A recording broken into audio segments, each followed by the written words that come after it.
Oke, kelas online perlu atau enggak? Selama belum ditemukan vaksin, pelajaran online harus terus berjalan. Fenomena sekolah online ini cukup seru sih. Offline atau online itu tergantung pada kebutuhan kita masing-masing. Masih harus tetap berjalan.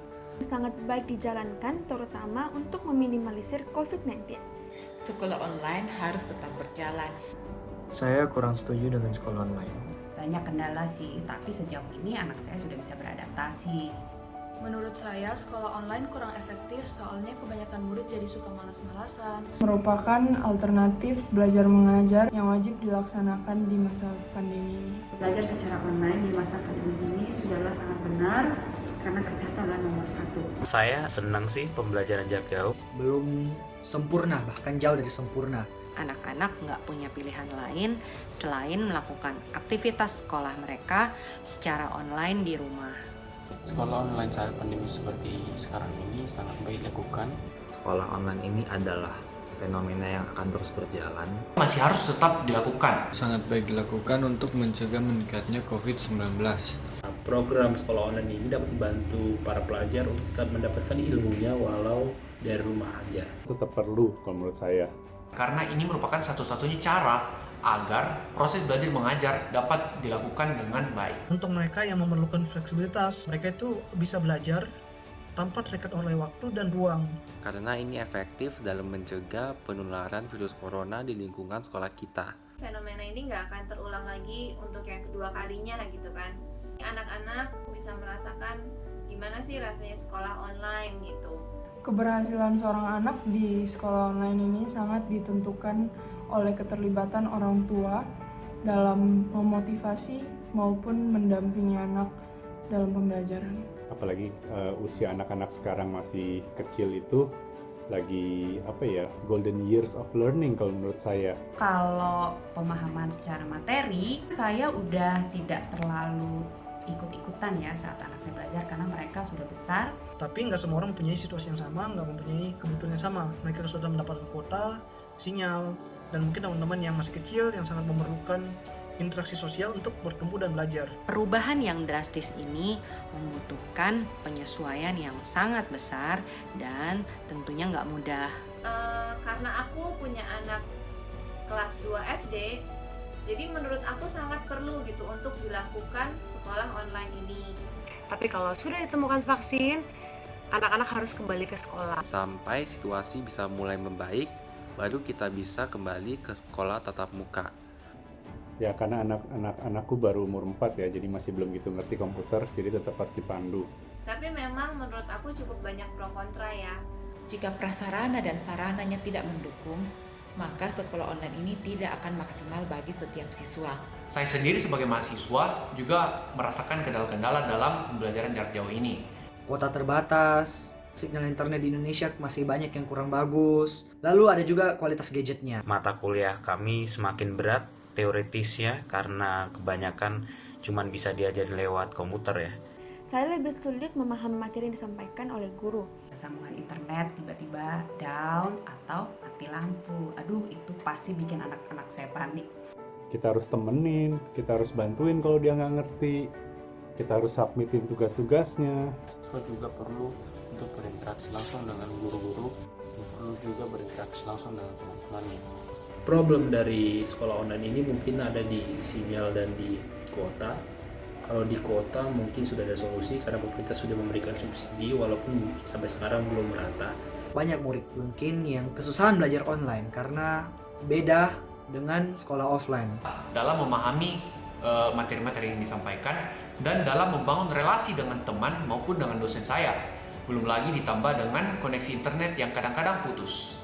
Radiasi kan juga merusak mata, jadi menurut kurang baik sebenarnya kalau belajar di layar terus lihat-lihat itu gak bagus. Tidak semua siswa dan siswi di Indonesia memiliki akses dan fasilitas yang sama dan memadai. Murid kurang memahami materi pembelajaran. Sekolah offline guru bisa melihat perkembangan murid tersebut secara langsung.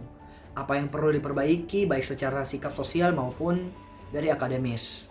Harus belajar untuk menyesuaikan, belajar secara online suka tidak suka ataupun bisa tidak bisa, mereka tetap harus belajar dan berjuang untuk tetap memahami pelajaran yang telah disajikan oleh para guru.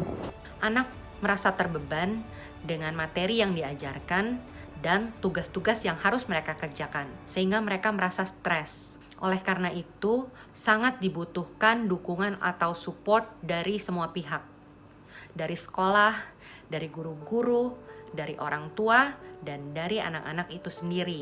Solusinya sebenarnya ada di dalam muridnya sendiri, memang sudah harus ada niat untuk mau belajar. Dari pihak sekolah, komunikasi ini sangat penting.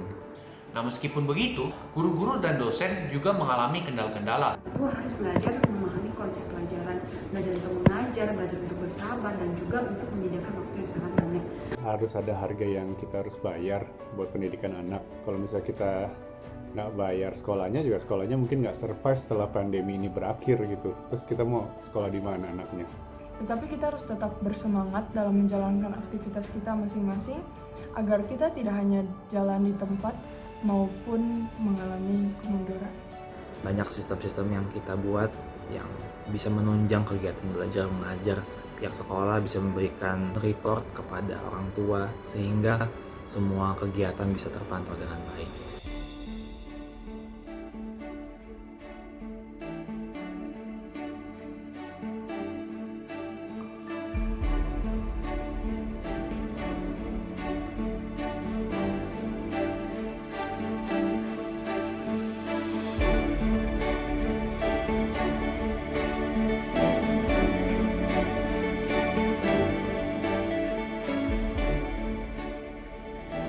Terima kasih kepada guru-guru di luar sana yang masih mau menjalankan tugasnya dalam mendidik anak-anak.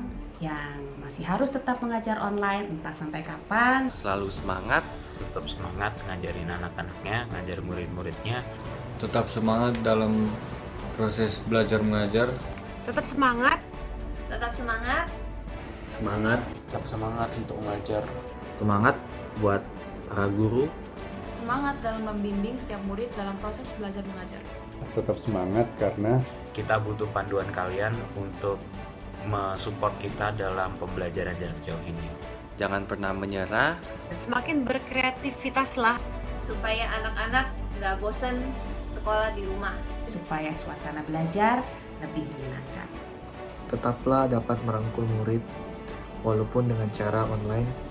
Dan juga memotivasi mereka agar tetap berkembang di masa pandemi ini.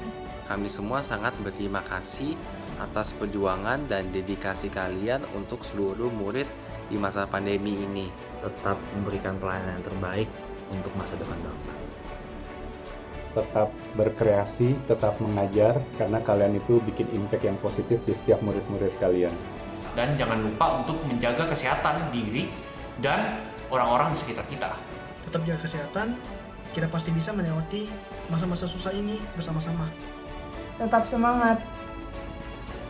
Tetap bersemangat dan semoga wabah pandemi COVID-19 ini bisa segera berakhir dan anak-anak bisa kembali ke sekolah seperti sedia kala. Tetap semangat dalam mendidik dan mencerdaskan generasi masa depan bangsa ini. Semangat guru-guru! Terima kasih guru-guru dan dosen-dosen semua. Thank you all. Terima kasih. Terima kasih.